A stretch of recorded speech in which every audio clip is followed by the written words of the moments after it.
اللہ الرحمن الرحیم۔ ناظرین، شعبان کا مہینہ شروع ہو چکا ہے اور اس ماہ میں ایک مبارک رات آنے والی ہے جس کا نام شب برات ہے۔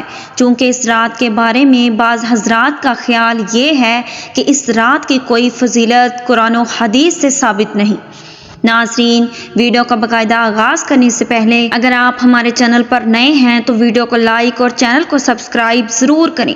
آپ کی محبتوں کا شکریہ۔ ناظرین، بعض حضرات نے اس رات کو عبادت کے بدعت سے بھی تعبیر کیا ہے، اس لیے لوگوں کے ذہنوں میں اس رات کے بارے میں مختلف سوالات پیدا ہو رہے ہیں، اس لیے اس کے بارے میں کچھ عرض کر دینا مناسب معلوم ہوا۔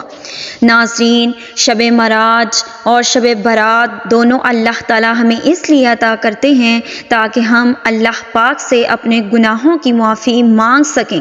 اللہ ہمیں بار بار موقع فراہم کرتا ہے تاکہ وہ ہمیں بخش سکے۔ ناظرین، اس سلسلے میں مختصراً گزارش ہے کہ میں آپ حضرات سے بار بار یہ عرض کرنا چاہتی ہوں کہ جس چیز کا ثبوت قرآن میں یا سنت میں یا صحابہ کرام کے آثار میں، تابعین، بزرگان دین کے عمل میں نہ ہو، اس کو دین کا حصہ سمجھنا بدعت ہے۔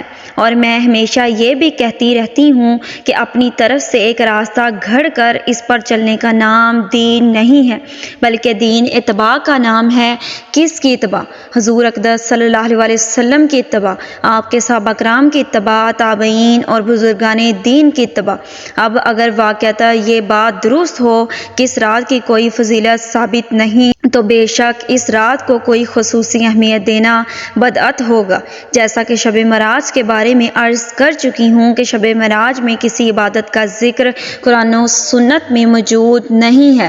اس رات کی فضیلت بے بنیاد نہیں، لیکن واقعہ یہ ہے کہ شب برات کے بارے میں یہ کہنا بالکل غلط ہے کہ اس کی کوئی فضیلت و حدیث ثابت نہیں۔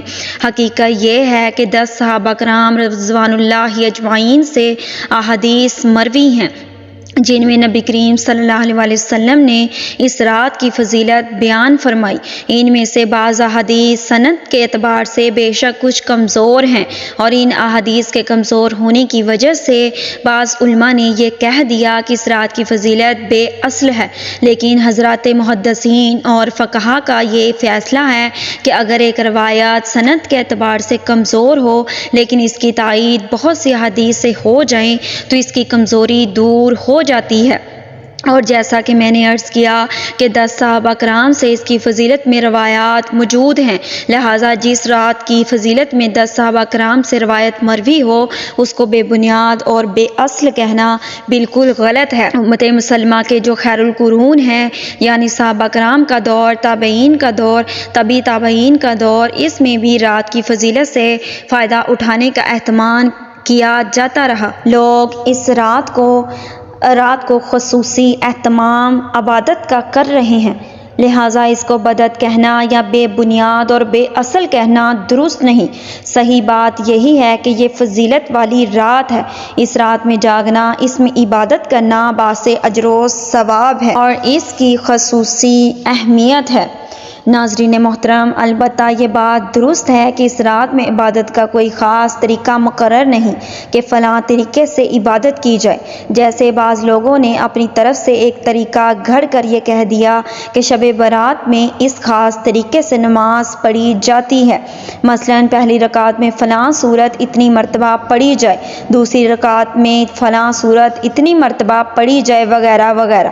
اس کا کوئی ثبوت نہیں، یہ بالکل بے بنیاد بات ہے، بلکہ نفلی عبادات جس قدر ہو سکیں وہ اس رات میں انجام دی جائیں۔ نفلی نماز پڑھیں، قرآن کریم کی تلاوت کریں، ذکر کریں، تسبیح پڑھیں، دعا کریں، یہ ساری عبادتیں اس رات میں کی جا سکتی ہیں، لیکن کوئی خاص طریقہ ثابت نہیں ہے۔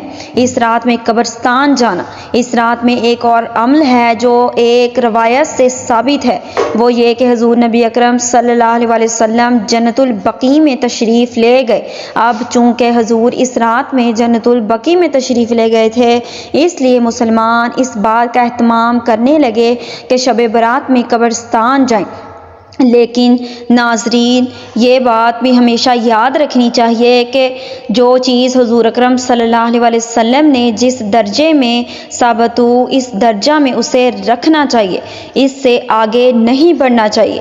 لہٰذا ساری حیات طیبہ میں رسول کریم صلی اللہ علیہ وسلم سے ایک مرتبہ جنت البقیع جانا مروی ہے کہ آپ شب برات میں جنت البقیع تشریف لے گئے۔ چونکہ ایک بار مرتبہ جانا مروی ہے اس لیے تم بھی اگر زندگی میں ایک مرتبہ چلے جاؤ تو ٹھیک ہے، لیکن ناظرین شب برات میں جانا، اہتمام کرنا، التزام کرنا اور اس کو ضروری سمجھنا اور اس کو شب برات کے ارکان میں داخل کرنا اور اس کو شب برات کا لازمی حصہ سمجھنا اور اس کے بغیر یہ سمجھنا کہ شب برات نہیں ہوئی، یہ اس کو اس کے درجے سے آگے بڑھانے والی بات ہے۔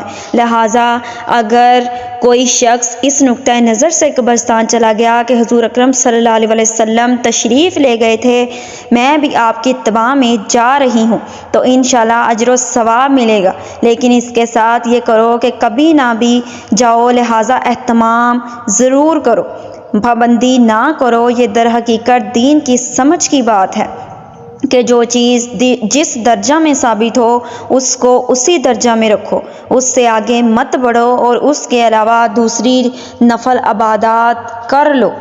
ناظرین محترم، ہمیں یہ سوچنا چاہیے کہ ہمارا اسلام ہمیں کیا سکھاتا ہے، ہمیں اپنے اسلام پر ضرور چلنا چاہیے۔ ناظرین، نوافل گھر میں ہی ادا کریں۔ میں نے سنا ہے کہ بعض لوگ اس رات میں اور شب قدر میں نفلوں کی جماعت کرتے ہیں۔ پہلے صرف باجماعت ہوتا تھا، اب سنا یکا صلاۃ التسبیح کی بھی جماعت ہونے لگی ہے۔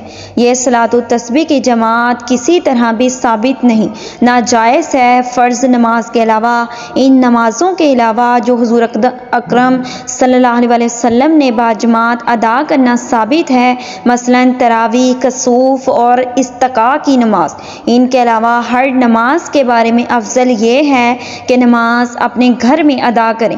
صرف فرض نماز کی خصوصیات یہ ہیں کہ اس کے اندر صرف افضل نہیں بلکہ سنت موقدہ قریب باواجب ہے۔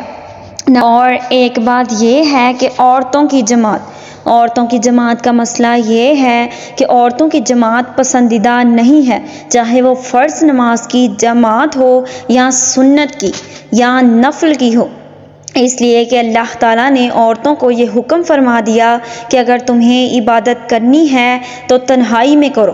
جماعت عورتوں کے لیے پسندیدہ نہیں۔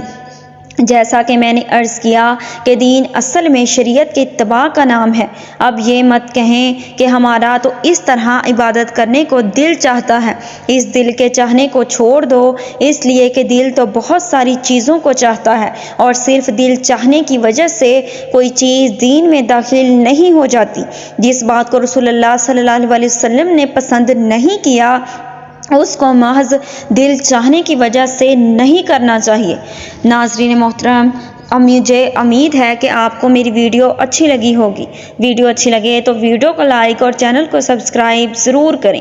جزاک اللہ خیرہ۔